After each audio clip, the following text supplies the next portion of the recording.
The Smith Machine Hack Squat trains the quadriceps, more specifically in their lengthened position. To set up, grab the bar with your hands just outside shoulder width. Place the bar on your upper traps, pulling your elbows back and up to create a shelf of muscle for the bar to sit on.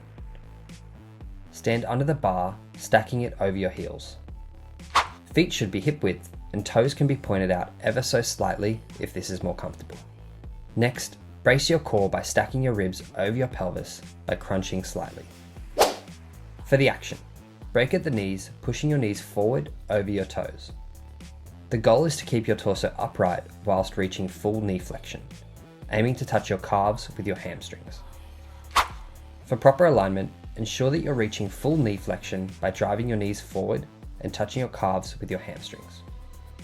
If you're struggling to reach full depth, you can elevate your heels with wedges or a weight plate.